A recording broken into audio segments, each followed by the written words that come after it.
Good morning, sir. Good morning. How are you? I'm doing pretty well. I somehow managed to get like 10 hours of sleep last night. Wow, that's great. Yeah, it was awesome. The previous night I had really terrible sleep, and last night was awesome. Just felt great. Like I woke up, and I've been waking up at like 6 or 5 or 4 most days recently, and I like opened my eyes and I was like, I wonder what time it is, and it was like 8:50. I was like, whoa. Nice. Yeah, I love it when that happens. I last night for me was I woke up at 3:30 and I think I laid there for like an hour and a half, and then knew we were recording this morning and knew I hadn't set an alarm. So then I was like, I grabbed my phone and set an alarm to make sure I didn't like cruise right through our recording time. and then I pushed it back. Yeah, I could have slept another hour, Ben. Sorry. No, I already naturally woke up at like 8 a.m. It's hard for me to sleep beyond that. So, you know. So what's going on in your life? Well, I'm hanging in there. Yeah, adjusting to the new normal that we're all in. But I've been enjoying work the last week or so. So that's been good. Nice. That's good. I think I'm going to head out to my parents this weekend. Yeah, they live out further from the city, and we've sort of both been fully isolated for a while now. So it's like, okay, it seems like pretty safe for us to do this. Yeah. You can call them part of your quarantine. Have you heard this term? Right. Exactly. I like that. Yeah. Yeah. So that'll be good to get some. I've been in my apartment alone for like 8 days now, and like it's fine. It's not as bad as I thought it was going to be, like as an extrovert. But I've definitely gotten better at like handling introvert time. It's not the best thing that's ever happened to me. How much video chatting have you been doing lately? A lot. Kind of a lot. Yeah. It helps some. It's it's not the same, but it helps a bit for sure. Same here, like some for work stuff, some for just hanging out with friends or whatever. And it's like nice, but also I've been trying like gradually mixing in just voice only calls too, because there is that whole, just that fatiguing effect that happens with video. Totally. Yeah. I did a one-on-one with Adam, our salesperson today, and we've been doing them on like just phone, which is actually really nice because I can like walk around my apartment and like, oh, I noticed I need to put this book away, or like, it's just like being able to just move around and not constantly think about my face and what it's doing is actually really kind of nice. Yeah. I've seen some articles floating around, people doing like studies or quasi studies or whatever about just how draining it is to be on video all the time compared to being like in the same room with people where you can look down, you can look around, you don't have to be on 100% of the time. So yep. Yeah, that makes sense. So why have you been enjoying work? Well, first of all, before I talk about how I've been enjoying it, like for anyone who needs to hear this, like in general, I feel like I've been kind of swimming through molasses, like, like in terms of just getting my motivation level up to where it was pre-pandemic. And I guess just feeling the weight of everything happening in the world. Like, I'm definitely operating at lower productivity for my own stuff, and I've managed to figure out how to be okay with that. And I think that's why I've been managing to still enjoy stuff. It's like still doing the basics, setting small goals on what do I want to get done today, and then hammering it out, and I'm feeling some satisfaction from doing that. Was that the core thing that made you feel more okay with it? I think setting so. Like goals that were a little bit smaller, more achievable. Yeah, I think so. It's like, if you start thinking long-term, big picture too much of the time, then you can start to get, at least for me, I can start to feel overwhelmed by the uncertainty. It's just like, you know what? No, worry about today's problems. Wake up, figure out what you're going to get it done, and take satisfaction in that, and try to repeat. So yeah, it hasn't all been like hyper productivity for me or all rosy, but mentally, I think it's been pretty good. So yeah, so I've been working on prototyping the new product that I've yet to reveal too many details about, and feel like I have kind of a good handle on what the key differentiators are going to be for this thing in conversations with several people who are like really intrigued and want to be my first customers for this. So under normal circumstances, I think I'd be way more like on fire and like feeling the madness for this. And like, it's a subdued madness, but it feels like I think I've hit on an angle here where there's an opportunity to improve something for the market. I'm just making little steps forward on that.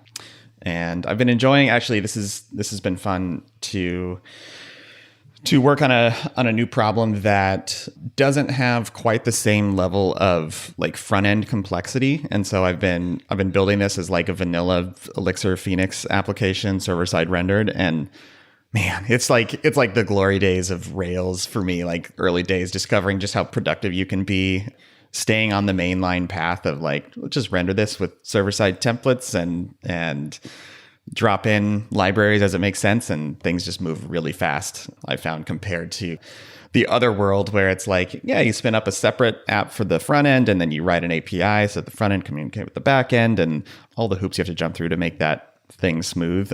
It's been very refreshing getting to get back to like the old school web app architecture. That's interesting. I've been out of the JavaScript game. I sort of never got into it. I'd like dip my toes into it reluctantly.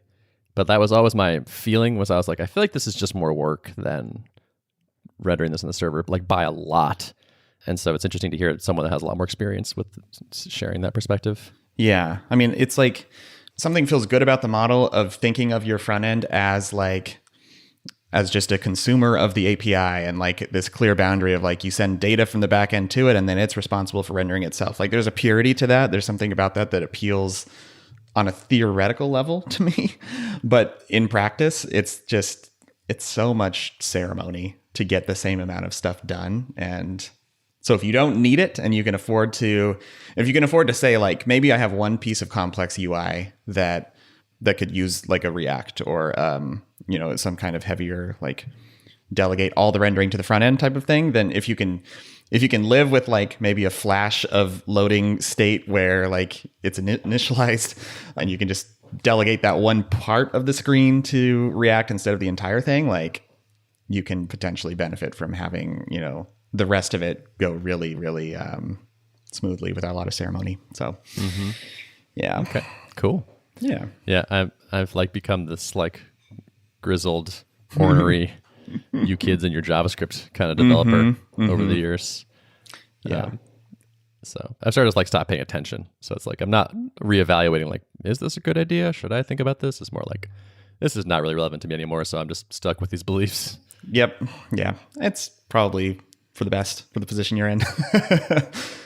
I mean, as always, things kind of go in cycles where we come back and rediscover. Like, it's hilarious that so much of like Next.js, which is the kind of the front end stack that I have for Static Kit, that's like all server side rendered React, or you can pre-render on the server. Like, the model of that framework feels very much like old school PHP. Like, we just keep rediscovering kind of the same patterns. Like, oh yeah, maybe routing is nice when you can just drop a file with that name and then access it in the URL bar with the same name. Like, that's really nice, not having to write a whole router. Let's just use the file system. And there's so many like patterns that just get rediscovered for their elegance. If you stay out of it for a few years, you'll come back in and you'll probably still kind of recognize a lot of what's going on if you ever wanted to. Yes. Yeah. If you just time it right, the cycle will return back to where you were. And so you'll be very familiar with the paradigm. Exactly. Just keep your old wardrobe from 10 years ago of perfect web development skills, and exactly. it'll come back. Cool. Yeah. Nice. So any thoughts on when you'll start talking about what the new thing is? Again, still very hesitant to give public expectations on a date or anything. I'm curious about like what the next milestone is in your head for that. Yeah. Like, I'm wanting to make some progress on the initial version. Like, what I've kind of discussed with my mastermind as like strategy is like build just the minimum of what I need to get my first 2 customers on, the people that I'm talking to the most about it, get them using it as quickly as, like, optimize for getting them able to switch onto it. And I could potentially do that before I go public with it. It'll be good for my head to have a nice head start on something and not be like promoting vaporware for too long.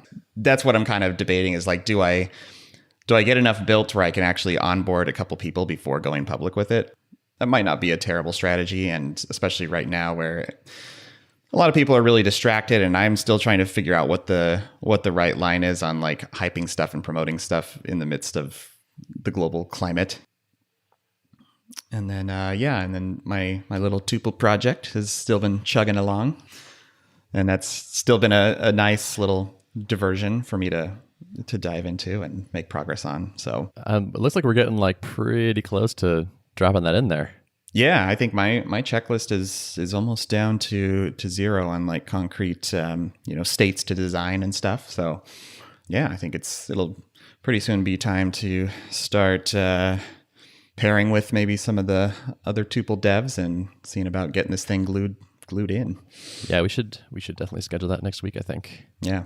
There's some backend changes we need to make to support one or two of the new flows, and I'm sure there will be some stuff we discover as we actually integrate that's like, ooh, this doesn't quite work like that. So, but yeah, it's going to be pretty fun to ship this one. Yeah, I'm psyched about that. I'm super excited for it. Yeah. I thought about, you and I talked about like teasing some screenshots or something, but I think I kind of just want to just drop it on people. Mm-hmm. Mm-hmm. But yeah, we'll see. Maybe we'll do something. Yeah. Cool. Well, it's been awesome having you working on that. I'm excited for this to hit the world. Yeah. Me too. So should I do some stuff? Yeah. What's been going on in your world? So we signed an agreement to hire a security firm to do a pen test. Nice. Yeah. Which I'm actually looking forward to in a way. It's like having some professionals come in and do some proper testing of all that stuff. Will be really nice. Help us feel better, help us make the product more secure, help our customers feel better. Just seems like one of these like checkboxes of becoming kind of like enterprise grade or like, like real legit production company and not just like scrappy startup.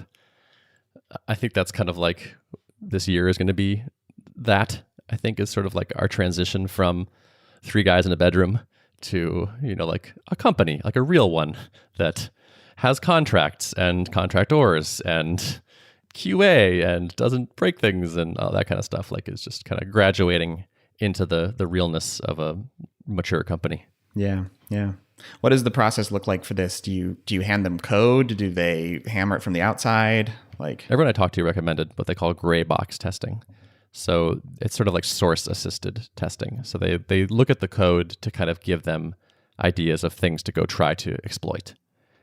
There's a trade-off there. If you want, you can have them do fully black box testing where they have no code at all, but then you need to budget typically a lot more time to find things. Like if they see a insecurity, they can probably go exploit it pretty fast. If they don't, maybe they have to spend a week fuzzing it and like looking for stuff. The idea is that like this is kind of like the best trade-off of like budget and time. Yeah. Seems like unless you're like the type of company where it's just impossible to get the intellectual property like sign off from legal on allowing someone to see the code. Like it seems like this is optimal in almost every way to just let them like see the code and then try to like exploit based on what they see. Yeah, I think so. I think unless you're like just hyper worried about anyone having your code, which there is a lot of secret sauce in the Tuple app, so like I don't love giving somebody else access to it, but that's all right. I think in this case it's worth the risk. This just reminded me of a quick story. When we were doing due diligence stuff for the Drip acquisition, one of the things they wanted to do was like test to make sure that we weren't like violating intellectual property laws or whatever, and like including source code that was not technically licensed for our ability to use it. And they did this. They sent in like a contractor who came in on site and he wanted to run like a number of static analysis tools and stuff.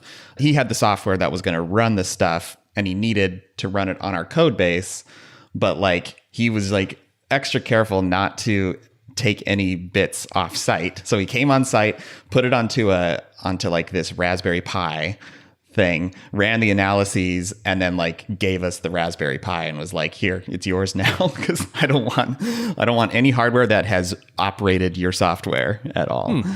Seems nice. Yeah, I found that amusing. Presumably, a security firm that has other people's source code has pretty good practices around keeping your code safe. Otherwise, wow, not too worried about that. I think it'll be all right. So that is moving forward. We also are today, one of my goals is to get our posting up for hiring a full-time macOS engineer.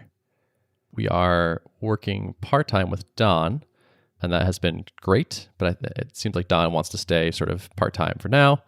We're looking to flesh out the team even more, get Spencer sort of another like proper a set of hands, more help.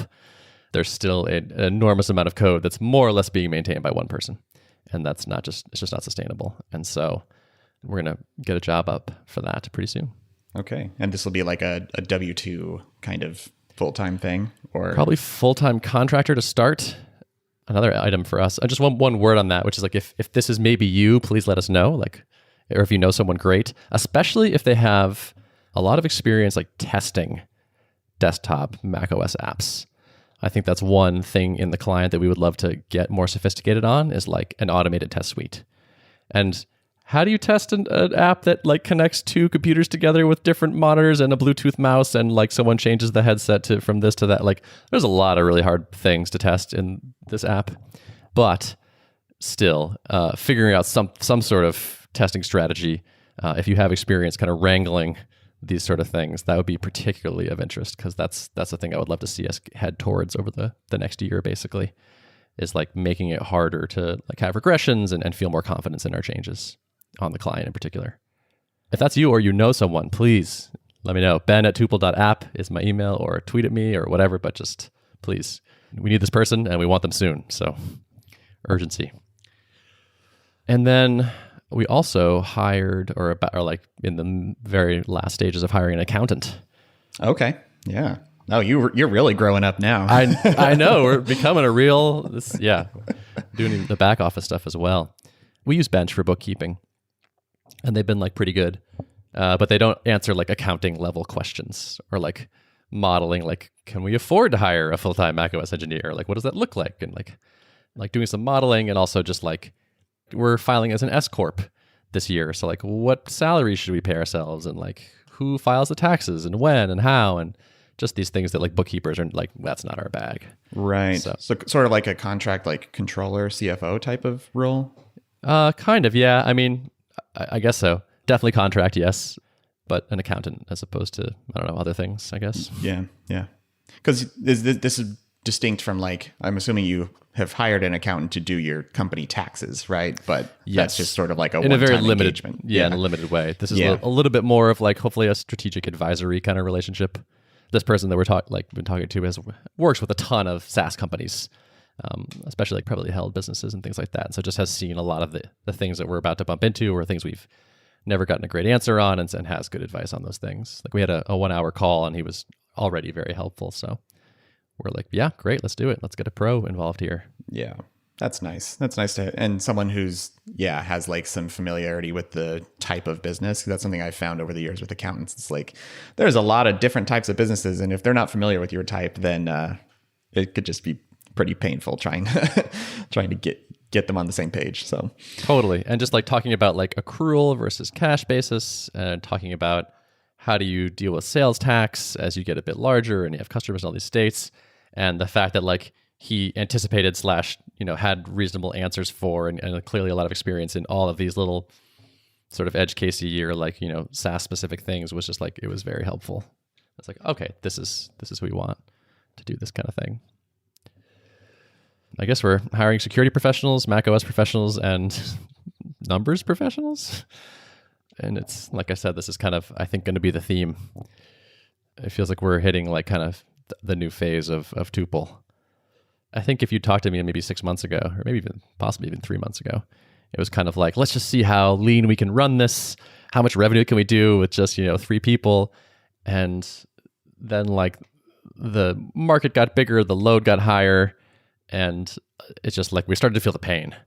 Where like it was like, okay, now this is starting to be bad. Like it's starting to be the job is like there's too much work, or it's not fun, or we're doing a bad job at this because we don't know what we're doing over here, or it's not a good fit for our personalities. Or it worked really well for a long time, and then but I feel like we did start to hit we're kind of at that breaking point right now. That's pretty interesting, because I think a lot of us think that like we kind of idealize this state of staying small, but then that is an interesting side to it, that once things start to, like, you can't really necessarily control, like if your business is growing and the things you're doing are working, then things get more complicated. There's more responsibilities to share around, right? Yeah, totally. It's so interesting. This was in the Jason Cohen's Building the Ideal Bootstrap Business talk, still the best talk at MicroConf of all time, bar none.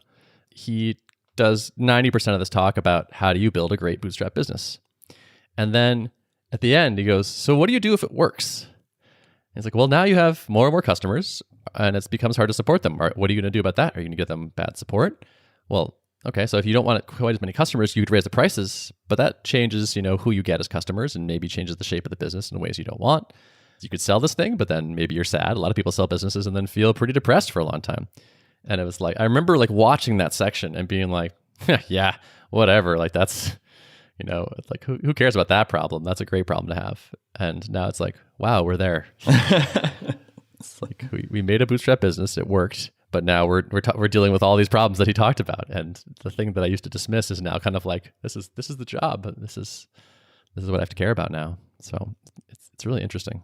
Yeah, I guess like a check-in. Do you still feel like you're enjoying your job, like your day-to-day responsibilities, or are you feeling like the urge to like, all right, let's get these things off my plate because I don't necessarily enjoy them? Or yeah, where are you at? I guess I'm actually in a pretty good place now. A few weeks ago, when we were having crazy amounts of inbound like enterprise sales requests, and I was handling all of those, I was not enjoying that. Like that's just.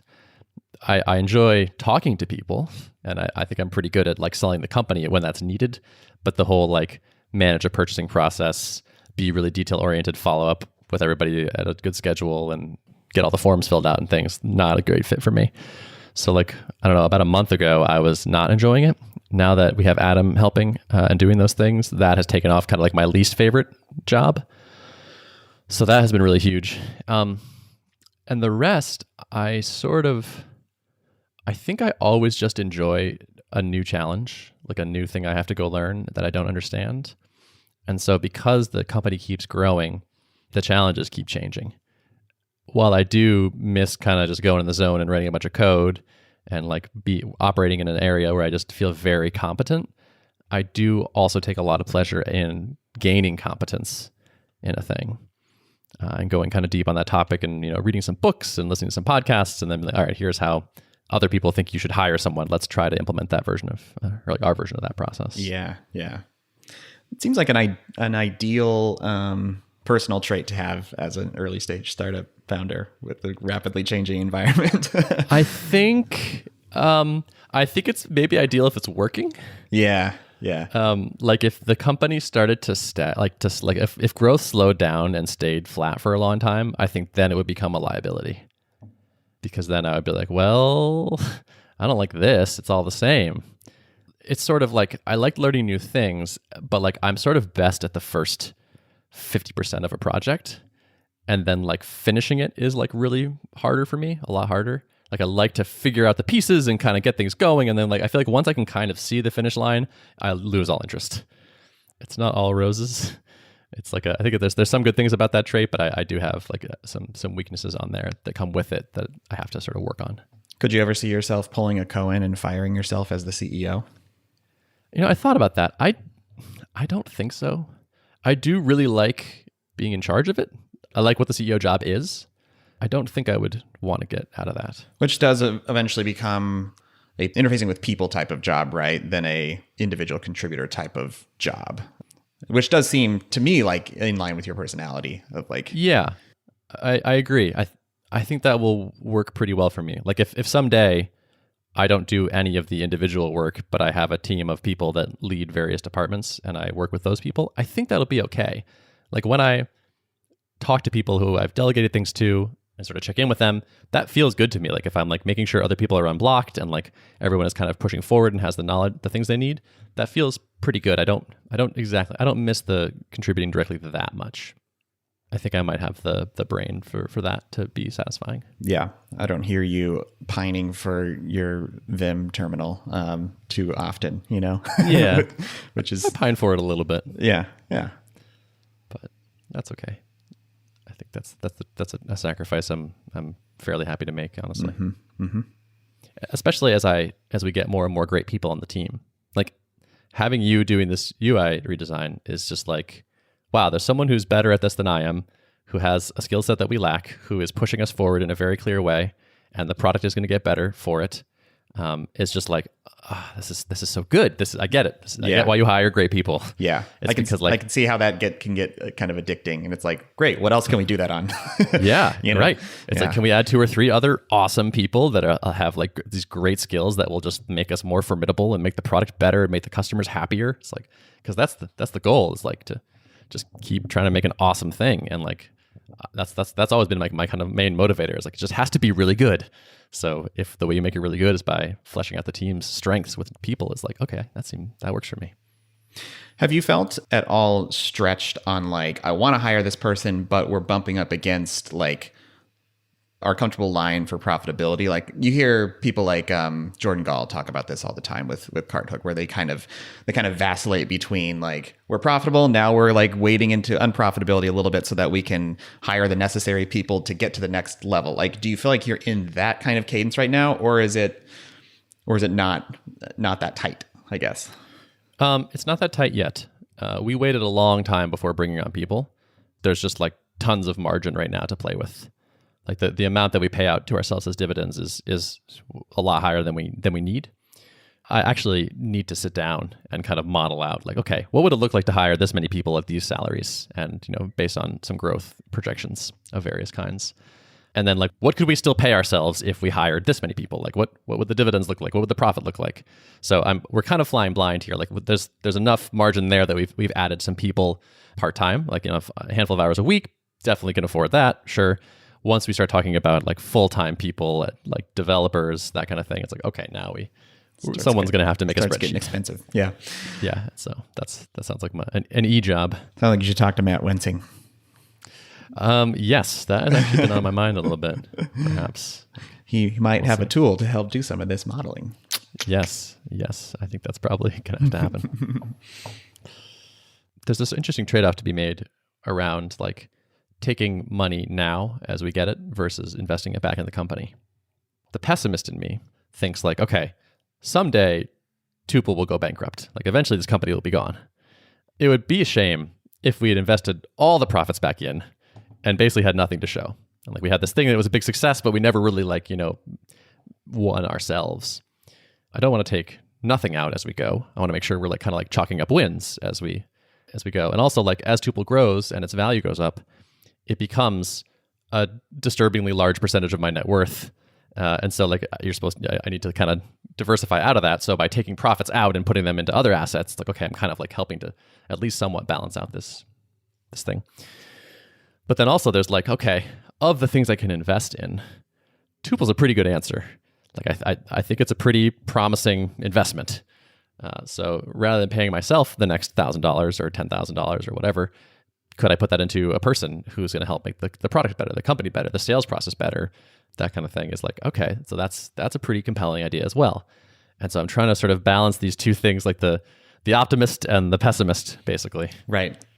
That kind of reminds me of like in the book 0 to 1, Peter Thiel's book, kind of talks about like the different ways of looking at investment, right? And there's like a matrix there. It's like definite optimism, indefinite optimism, like, and kind of the diversified approach is indefinite optimism, right? Where you're like, I think things are going to like value GDP in the world is going to increase, value is going to increase, but I don't know how it's going to happen. So I'm going to take my money, I'm going to put it in the stock market or give it to a mutual fund or do something where like they can take this money and figure out, diversify it and place a bunch of bets and we'll just kind of benefit from someone figuring out how to create more value in the world, which is, a financially like wise decision to make by in many regards, but also like, I don't know, there's something to be said for saying like, no, we've got an engine, a money-making engine that is working right now. And yeah, can we just kind of push more chips into that direction and keep investing in things that you can control versus like, I don't know, angel investing or putting it in the US stock market or something like that, where it's like kind of beyond your control to influence the growth. It's like betting on yourself versus betting on kind of the economy, Yeah. It's a challenging question. There's like one scenario that I think about sometimes that might make sense too, which is that to be pretty aggressive about reinvesting now and to like take a win more in the form of selling a small minority stake in the business at some point. The base camp story sort of. Yeah, exactly. Like if at some point 10 or 15% of Tuple becomes enough that it's a life-changing amount of money for the three of us, maybe just sell it to some private people with no control and that we like talking to and that we think are friendly, and then chalk up that win, and then it's like, okay, cool, we're good now. the rest is kind of house money. That's not a bad approach. I mean, they've talked about how and become more open about the fact that like that was a pivotal part of their journey, was like being able to take enough off the table where it just took the pressure off, or feeling like the need to harvest a lot of profits in the short term. That need went down considerably. Right. I bet nothing makes you have a long-term focus like, well, I already have 7 figures in the bank, so let's think about what this looks like to run for the next 10 years. So I'm actually kind of curious about like modeling out like, okay, at what point would this amount of company be worth a certain amount that we would all agree is like, that's worth it, let's do that, and think of that as the harvesting the profits strategy, as opposed to let's pay ourselves a ridiculous amount of dividends now and invest a lot less in the company so that we can sort of immediately get our portions of our like return along the way. Right. But then, yeah, like if that were to happen, then you could almost model out like, well, how much will that hamper our growth if we don't reinvest now? And like, what's the long-term trajectory change from that? Totally. Yeah. Yeah. That sounds like a hard thing to model, but yeah, it's like, well, clearly a tuple that has really good people helping make it better will do better, but by how much? And right. Becomes a lot of guesswork in there. Totally. Yeah. But yeah, it'd be an interesting sort of thing to play around with, think about. Yeah. But these are all nice problems to have. Totally. Yeah. As Jason Cohen said in his talk, they're nice problems to have, but they're still problems. Yes. You still got to figure them out. So. Exactly. Yep. Yeah. Anything else on your mind? No, I think that's it for now. All right, cool. Well, notes of the show. Notes for the show can be found at artofproctorpodcast.com. Thanks for listening. See ya.